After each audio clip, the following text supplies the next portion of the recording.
दोस्तों एवियन से related surgical management क्या होता है, एवस्कुलर नेक्रोसिस में सर्जरी कब जरूरी होती है और कब हमें सर्जरी में भी डिफरेंसेस आ जाती हैं।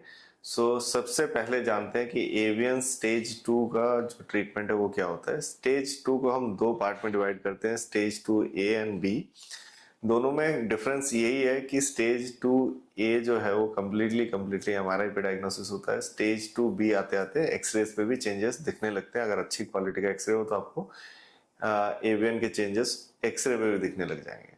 अगर ये सिर्फ एमआरआई पे है तो हमारी सर्जरी के लिए वो बहुत बेहतर होता है, क्योंकि हम अगर सर्जरी करते हैं इसमें हम जो खून की नालियां बंद हो गई उनको खोल देते हैं और उन पे कुछ स्पेशलाइज चीजें करते हैं, जिससे कि रिजल्ट ऑफ एवियन है समवेयर अराउंड 80-90 टू 100% भी रिजल्ट मिल सकते हैं। पूरा जॉइंट बचाया जा सकता है स्टेज 2 बी में सर्जरीज के through.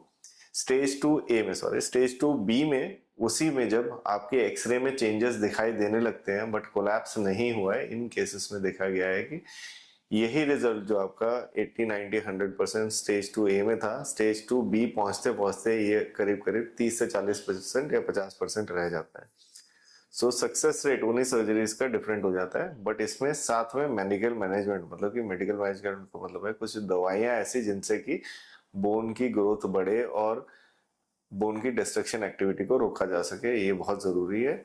Along with complete bed rest या complete rest to the joint, उसमें कोई वेट बेरिंग ना दे तो डेफिनेटली स्टेज 2 एवियन को बचाया जा सकता है। नाउ अगला कैटेगरी अगर आता है स्टेज 3 या स्टेज 4। स्टेज 3 होता है जिसमें कि कोलैप्स ऑफ बोन हो चुका है, और स्टेज 4 होता है जिसमें कि आर्थराइटिस स्टार्ट हो गया है। स्टेज 3 में भी कुछ ऐसी सर्जरीज करी जा सकती है जिससे जॉइंट को बचाया जा सकता है, जैसे ऑस्टेटोमीज अराउंड द जॉइंट।